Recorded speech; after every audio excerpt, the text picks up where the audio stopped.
নমস্কাৰ আপোনালোক সকলোকে পুনৰবাৰ আপন নিউজৰ অন্য এটা ভিডিঅ' লৈ স্বাগতম জনাইছো। আজিৰ ভিডিঅ'টো আৰম্ভ কৰাৰ আগতে আপোনালোক সকলোকে ইংৰাজী নৱবৰ্ষৰ বহুত বেছি শুভেচ্ছা জনাইছো। আপোনালোকৰ বাবে আজিৰে পৰা অৰ্থাৎ 1 জানুৱাৰীৰে পৰা বহুতো বস্তুৰ দাম কমিছে আৰু বহুতো বস্তুৰ দাম বাঢ়িছে। তো আজিৰে পৰা আপোনালোক সকলোৰে বাবেনো কি বস্তুৰ দাম বাঢ়িছে আৰু দাম কমিছে সেই সম্পৰ্কে আজিৰ এই ভিডিঅ'টোত মই আপোনালোকক জনাম। তো ভিডিঅ'টো প্ৰথমৰ পৰা শেষলৈকে চাই থাকিব। তো মই শ্ৰীপাঞ্জ গগৈ আপোনালোকে চাই আছে আপোন নিউজ। আহক আৰম্ভ কৰোঁ আজিৰ ভিডিঅ'। আগবাঢ়িছোঁ প্ৰথমটো খবৰ ফালে। প্ৰথম খবৰটোৱে আপোনালোকক ভাল খবৰ এটা দি লওঁ যাতে আপোনালোকৰ গোটেই বছৰটো ভালে যায়।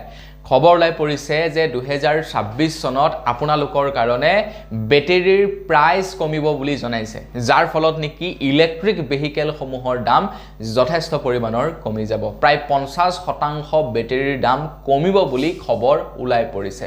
কাৰণ এখন ইলেক্ট্ৰিক ভেহিকেলত কেৱল বেটাৰীটোৰহে বেছিকৈ দাম, যাৰ কাৰণে নেকি গোটেই গাড়ীখন বা গোটেই স্কুটিখন বা বাইকখনৰ দামটো বাঢ়ি গুচি যায়। যদি বেটাৰীটোৰ দাম একেবাৰে কম কৰি দিব পাৰে তেতিয়া ইলেক্ট্ৰিক যিমানবিলাক নেকি ভেহিকেল আছে প্ৰত্যেকটো ইলেক্ট্ৰিক ভেহিকেলৰে দামটো কমি যাব।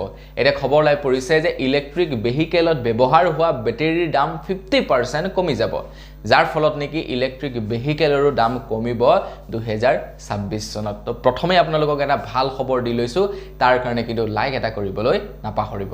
ইয়াৰ পাছতে আকৌ আৰু এটা ভাল খবৰ ওলাই পৰিছে যে আন্তঃৰাষ্ট্ৰীয় বজাৰত কমিছে ক্ৰুড অইলৰ দাম। মানে পেট্ৰল ডিজেল যিহৰ পৰা নিৰ্মাণ কৰা হয় কেঁচা সামগ্ৰী, কেঁচা অইল যাক কোৱা হয়, তো সেই কেঁচা অইলৰ দামটো কমিছে। আৰু তাৰ পৰা অনুমান কৰিব পৰা গৈছে যে আমাৰ ভাৰতবৰ্ষত পেট্ৰল আৰু ডিজেলৰ দামটো কমিব। তো জানুৱাৰী 1 তাৰিখৰ দিনাখনে পেট্ৰল ডিজেলৰ প্ৰাইচ এতিয়ালৈকে একো চেঞ্জ হোৱা নাই, আগতে যিমান আছিলে সিমানেই আছে। কিন্তু আসাম, অৰুণাচল বা অন্যান্য ৰাজ্যবিলাকৰ লগত প্ৰাইচবিলাক যথেষ্ট ডিফাৰেণ্ট আছে।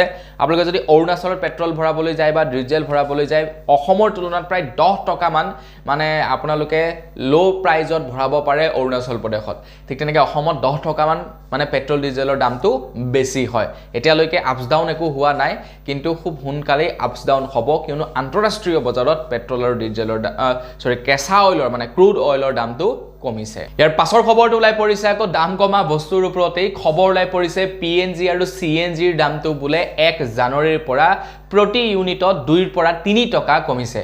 এতিয়া আমাৰ অসমত সব জেগাতে PNG আৰু CNG নাই। যেনেকৈ ডিব্ৰুগড়ত আছে, গুৱাহাটীত আছে, এনেকৈ কেইখনমান মাত্ৰ ডিষ্ট্ৰিক্টতহে আছে PNG CNG। বাকীবিলাকত হয়তো আহিব চাগে ইন ফিউচাৰ। তো য'ত য'ত আছে তেওঁলোকৰ কাৰণে ভাল খবৰ। তো তাতে PNG আৰু CNGৰ দাম পাৰ ইউনিট 2 টকাৰ পৰা 3 টকালৈ কমিছে বুলি খবৰ ওলাই পৰিছে। আপুনি বাৰু এই ভিডিঅ'টো বৰ্তমান ক'ৰ পৰা চাই আছে কমেণ্ট ছেকশ্যনত জনাবলৈ আকৌ নাপাহৰিব।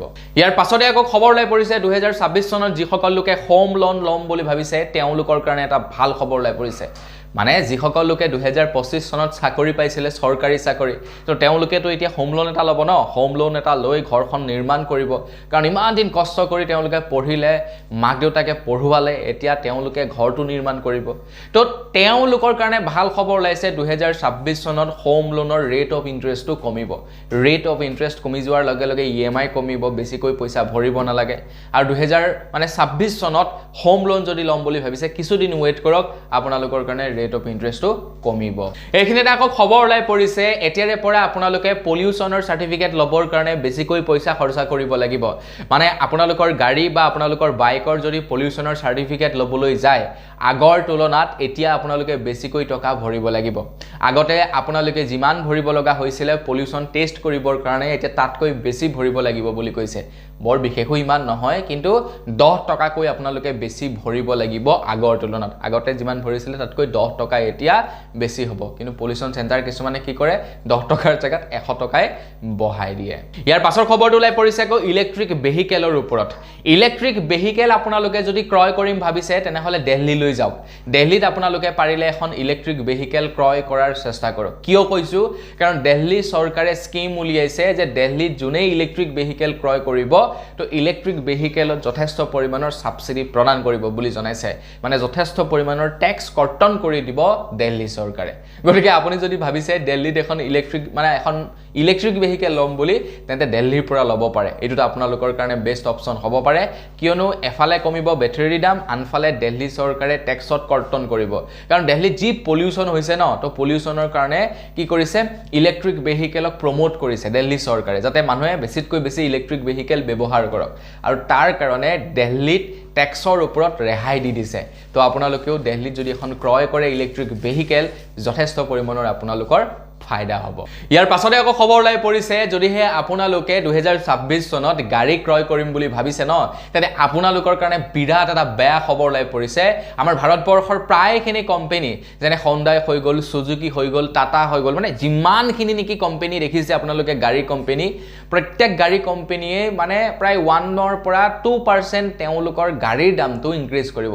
1-2% গাড়ীৰ দাম ইনক্ৰিজ কৰিব বুলি খবৰ ওলাই পৰিছে এতিয়া জিএসটি কৰ্তন হৈছিলে তেওঁলোকে গাড়ীৰ দাম বৃদ্ধি কৰি দিছে মানে সৰ্বসাধাৰণ মানুহৰ একো লাভেই নহল সৰ্বসাধাৰণ মানুহক জিএসটি কৰ্তন কৰাৰ ফলত যথেষ্ট পৰিমাণৰ দাম কমিব লাগিছিল গাড়ী বাইক বিলাকৰ কিন্তু হিহত কোম্পানী বিলাকে কি কৰি দিছে গাড়ীৰ দাম ওলোটা বঢ়াই দিছে কিয় বাৰু জানানে আপোনালোকে শুনিলে আচৰিত হ'ব গাড়ীৰ দাম এফালে কমাইছে কিন্তু আনফালে ষ্টিলৰ দামটো আকৌ বঢ়াই দিছে ষ্টিলৰ দামত জিএসটি বৃদ্ধি কৰি দিছে এটা গাড়ী বনাব কিহৰ পৰা ষ্টিলৰ পৰা তো বেছি দামত যেতিয়া ষ্টিল ক্ৰয় কৰি আনিব তো এফালে বেছি দামত গাড়ীখন বিক্ৰী কৰিব লাগিব সো তেনেকুৱা হৈছে ইয়াৰ পাছতে আকৌ খবৰ ওলাই পৰিছে যে মোবাইলৰ দাম অত্যাধিক বাঢ়িব ভাই 2026 চনত খবৰ ওলাই পৰিছে যে প্ৰায় 6 পৰা 7% মোবাইলৰ দাম বৃদ্ধি পাব বুলি খবৰ ওলাই পৰিছে 6 পৰা 7% দাম বৃদ্ধি পাব কিয় বাৰু ইয়াতো কেইটামান ৰিজন আছে প্ৰথমটো ৰিজন হৈ গল কি কাৰণ এতিয়া মোবাইল বিলাকত আৰ্টিফিশিয়াল ইন্টেলিজেন্ট আহি গৈছে মোবাইল বিলাকত এতিয়া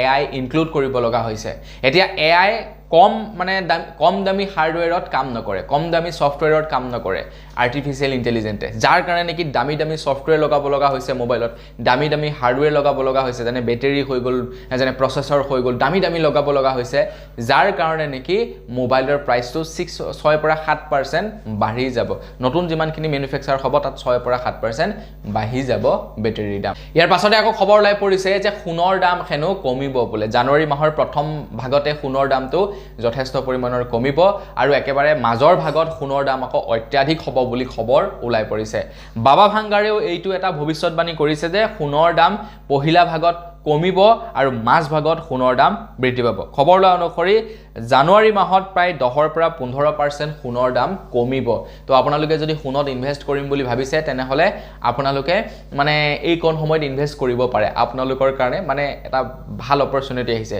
কাৰণ সোণৰ দাম যেতিয়া একদম কমত থাকিব তেতিয়া ইনভেস্ট কৰি থৈ দিব লাহে বছৰৰ শেষৰ ফালে সোণৰ দামটো বাঢ়ি যাব প্ৰফিট বেছিকৈ হ'ব আগবাইছো একেবাৰে শেষৰটো খবৰ ফালে খবৰ ওলাই পৰিছে আপোনালোকে ব্যৱহাৰ কৰা কমাৰ্চিয়েল এলপিজি সিলিণ্ডাৰৰ দাম বাঢ়িছে খবৰ ওলোৱা অনুসৰি প্ৰায় 111 টকা বৃদ্ধি পাইছে ৰন্ধন গেছৰ মূল্য মানে বৰ বেয়াকৈ আপোনাক দিলে মূৰত ঝাটকাটো এতিয়া আমি ঘৰত যেটো ব্যৱহাৰ কৰো সেইটোৰ দাম বাৰু বঢ়া নাই কিন্তু যেটো নেকি আপোনাৰ সেই কমাৰ্চিয়েল সিলিণ্ডাৰ ন তো সেইটোত বাঢ়ি গৈছে প্ৰায় 111 টকা দাম বাঢ়িছে কমাৰ্চিয়েল সিলিণ্ডাৰৰ দাম তো বন্ধুসকল আজিৰ ভিডিও জনাবলগীয়া এইকেইটাই খবৰ আছিল আপোনালোক সকলোৰে কাৰণে নতুন বৰ্ষত আপোনালোক সকলোৰে কাৰণে ওলাই পৰা এয়াই হৈছে দাম তো আৰু কিছুমান খুচুৰা বস্তুবিলাক আছে সেইবিলাকৰ বিষয়ে কোৱা নাই যেনে দালি চেদি আলু ডিম মিঠাই এইবিলাকৰ বিষয়ে কোৱা নাই অনাগত সময়ত ইয়াৰ ওপৰত এটা ভিডিও বনাম তো এইবিলাকৰ দামৰ বিষয়ে জানিবৰ কাৰণে অকনমান মাৰ্কেটত ঘূৰি ল'ব লাগে তাৰ পাছতে ভিডিওটো বনাব পৰা যায় তো তেতিয়া বনাম আপোনালোকৰ কাৰণে কি বস্তুৰ দাম কমিছে